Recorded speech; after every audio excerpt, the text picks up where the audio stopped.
भाजणी न करता आणि काहीही भिजत न घालता अगदी आयत्या वेळेससुद्धा करता येतील असे उपवासाचे थालीपीठ. आता सगळ्यात आधी तर इथे मी 4 प्रकाराचे पीठ घेतलेले आहेत. तुम्ही यापैकी कोणतंही एकच घेतलं तरीही चालेल. नंतर त्यात एक कच्चा रताळ किसलेला आहे आणि शिजवलेला बटाटा किसून घेतलेला आहे. नंतर त्यात आवडीनुसार मिरची, कोथिंबीर जर चालत असेल तर, जिरं, मीठ आणि लिंबूचा रस टाकून हे व्यवस्थित असं मिक्स करून घ्यायचं आहे.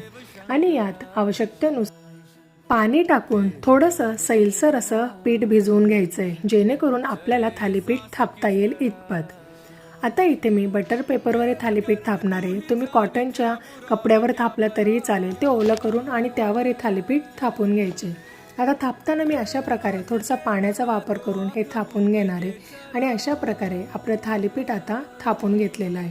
नंतर गरम तव्यावर थोडंसं तूप लावायचं आहे आणि आपलं जे थालीपीठ आहे ते यावर टाकून घ्यायचं आहे आणि वरूनसुद्धा याला मी थोडंसं तूप लावणार आहे आणि दोन्ही बाजूने व्यवस्थित खरपूस असं शेकून घेणार आहे. मस्तपैकी एक साईड सोडल्यानंतर परत दुसरी साईड असं आलटून पलटून 2 ते 3 वेळा आपले थालीपीठ मी मस्तपैकी शेकून घेतलेले आहेत. वरून क्रिस्पी आणि आतून सॉफ्ट अशी हे आपले उपवासाचे थालीपीठ तयार आहे. चला तर मग महाशिवरात्रीच्या तुम्हाला सर्वांना खूप खूप शुभेच्छा.